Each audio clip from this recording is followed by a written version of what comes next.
I agree with that, but I'm also, I'm on the flip side. If you learn how to be in a relationship with yourself first, it's very important. Don't just hop in a relationship because society says it Hold on, can or you pause right there? What does that mean? huh?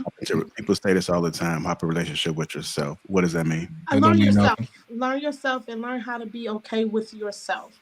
Okay, you can't tell nobody what you like or what you want to do or how you want to move if you don't know yourself. It's important for you to learn yourself first. And it's okay. It's okay for you to be single if you're working on yourself, okay? And it's very important to work on yourself before you hop into just a relationship because it could be damaging for both parties if you just jump into something because you want to be in a relationship. I do want to say this. I don't think nobody never know themselves because you're always changing. So I Hmm. think it'd be impossible for you to say that I've learned myself. So you have to be able to deal with change. I was doing some type of assessment earlier, and one of the consistencies throughout this assessment was seeing if you are okay with change. Because and that's life, that's a cheat code. Like there's so many different variables that come into play every single day. Podcasts, work, uh, friends, family, pets, strangers out in the world that will alter things about ourselves. So you have to be able to operate in a manner where you're able to function in that reality.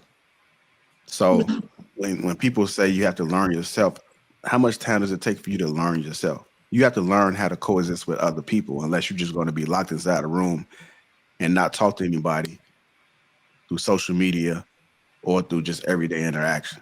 So you got to be careful when you're telling people to learn yourself.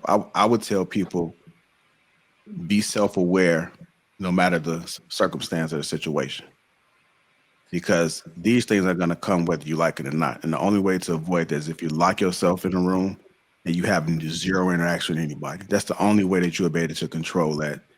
And then you can say you can comfortably learn self because you don't have any other variables that's coming into play.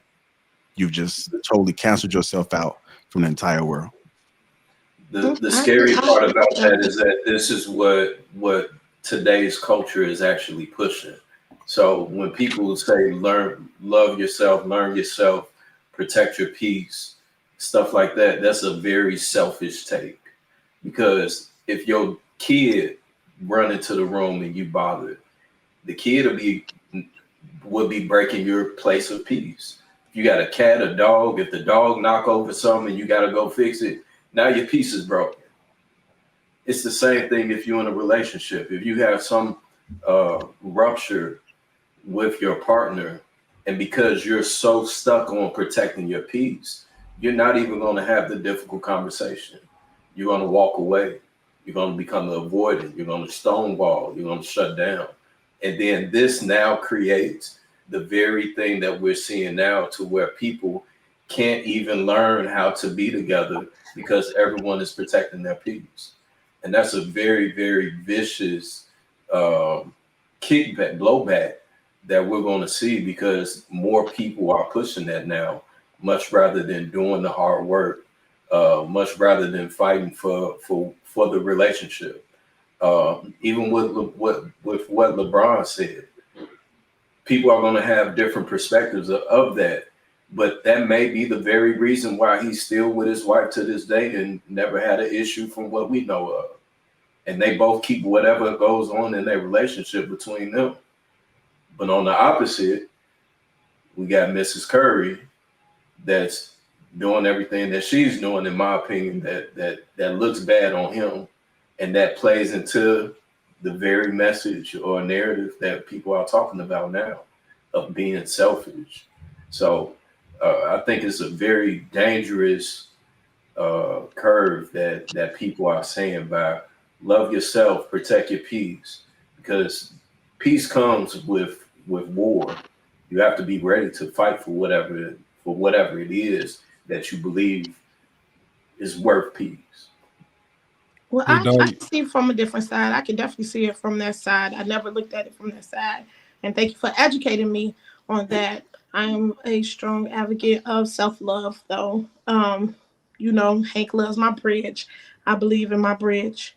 Okay. And my bridge is while I'm in this singleness, I build who I am, be the best me I can be, not for someone else, but be the best me I can be so other people can benefit off of it.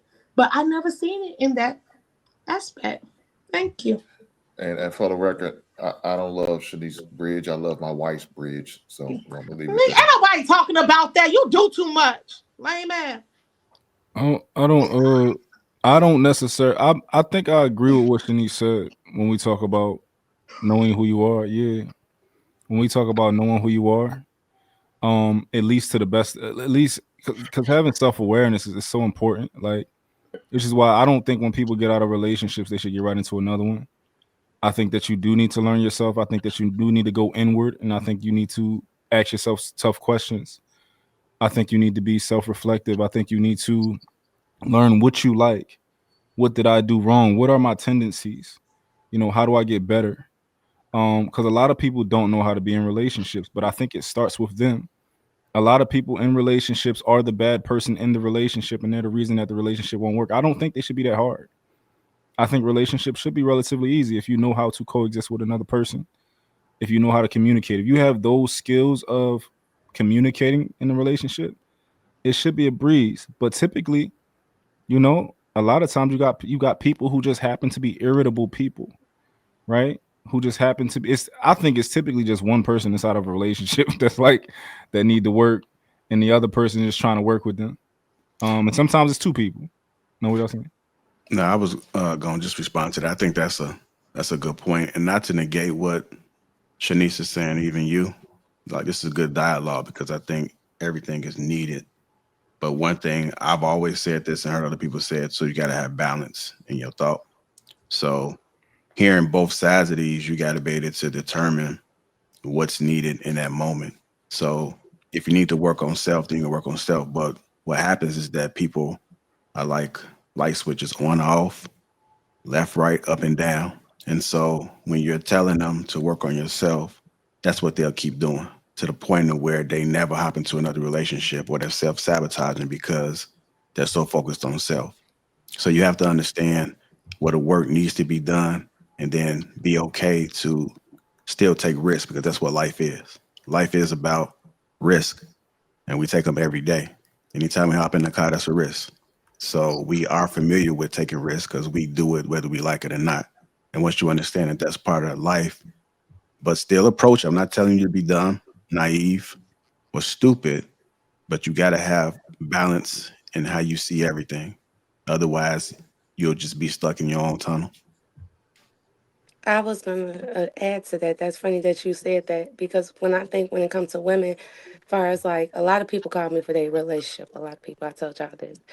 But I noticed that when women are the happiest, that's when we like, okay, we happy where we at. Like, because we'll come from out of a space that sometimes a man has contributed to, and you start loving yourself. And when you love yourself, you present yourself differently in order to be able to attract a certain type of man.